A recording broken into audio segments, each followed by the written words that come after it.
Bonjour, Véronique Declercq de l'alimentation joyeuse. Bienvenue dans le conseil du jour numéro 4 pour passer des bonnes fêtes et garder l'énergie et la ligne pendant cette période.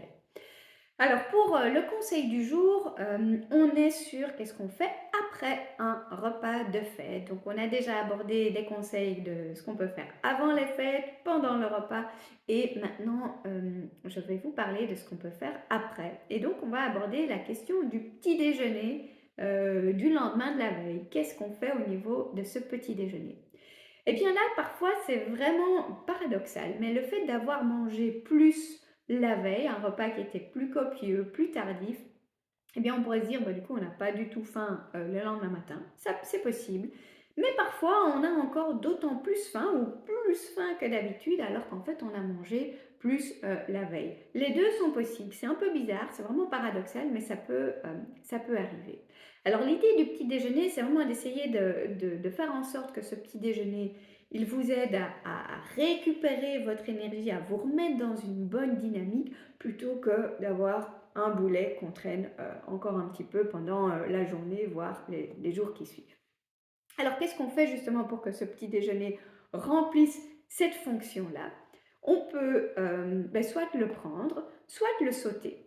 Et si on a un peu faim, euh, parfois il est plus facile en fait de juste boire quelque chose et de ne pas manger euh, pour bien se remettre dans le rythme que de prendre un petit déjeuner qui en fait peut, même s'il est léger, je vous donnerai des idées, mais même avec un petit déjeuner léger, euh, quand on a un peu chamboulé sa sensation de faim, de satiété, ben, le simple fait de remanger peut réactiver en fait tout ce côté envie de manger. Donc c'est une bonne idée aussi de sauter le petit déjeuner le lendemain matin et de recommencer avec un brunch ou un repas du midi un petit peu plus un petit peu plus tôt. Mais ce repas-là, il doit vraiment être bien composé. Donc je vous réfère pour ça au conseil du jour numéro 2 où je vous parlais de comment accommoder les restes par exemple. Mais donc faites en sorte que votre premier vrai repas après un repas de fête soit un repas qui est équilibré. Ça va vraiment vous aider à, j'ai envie de dire, quelque part fermer cette parenthèse du repas de fête et repartir sur des bonnes bases et sur des bonnes sensations. L'idée ici, c'est pas uniquement avoir cette volonté, cette organisation, cette planification de manger les bonnes choses, c'est aussi de récupérer les bonnes sensations. Et justement, quand il y a de la fatigue, les sensations de faim, de satiété sont perturbées. Donc, si vous recommencez à manger, vous allez en fait attiser et avoir cette impression d'avoir toujours faim. Donc ça, il faut le savoir, faut en être conscient. Vous allez avoir l'impression d'avoir beaucoup plus faim. C'est pour ça que dès qu'on commence à manger, on risque en fait d'avoir cette sensation tout au long de la journée. Si vous jeûnez, si vous sautez le repas mais que vous buvez, donc vous buvez du thé, des tisanes, de l'eau, et vous attendez jusqu'au repas du midi. En plus, si vous faites une grasse matinée, c'est peut-être pas si compliqué que ça. Donc ça, c'est une bonne piste et ça vous aidera en fait à beaucoup plus vite récupérer vos bonnes sensations en termes de faim et de satiété.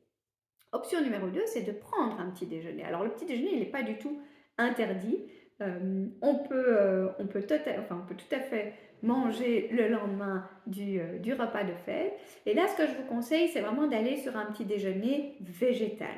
Alors, soit le côté granola, mais granola fait maison, peu de sucre. Je partage des recettes sur mon blog pour un bon granola. Euh, je suis même encore plus tentée de vous conseiller pour le petit déjeuner du lendemain de la veille un pudding de chia, donc les petites graines de chia qu'on fait gonfler dans du lait végétal et qu'on peut parfumer avec de la cannelle, du cacao, des fruits. Euh, Là, on est vraiment sur quelque chose de léger, de très sain, de sympa aussi à réaliser et à manger. Ou alors d'être sur des petits déjeuners salés, mais de rester sur du végétal. Après un repas plus copieux, en général aussi plus riche en viande, en sauce, en alcool, au niveau du métabolisme, c'est pas mal de réduire un petit peu le côté protéines animales. Donc autant moi j'adore les œufs, fromage, etc.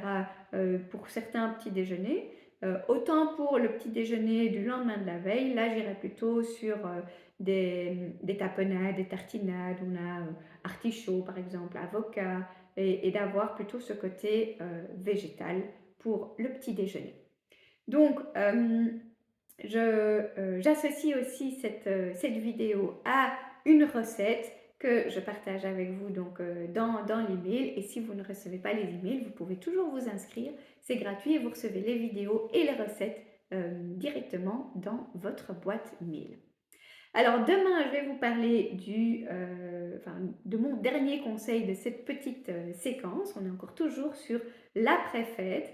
Euh, un conseil qui va vraiment vous aider, vous faire passer en fait des bons moments, malgré des agendas qui sont parfois chamboulés, des changements de rythme. Donc ça, ce sera le sujet de demain. Et en recette, on parlera du dessert. Donc voilà, je vous dis à demain, passez une bonne journée.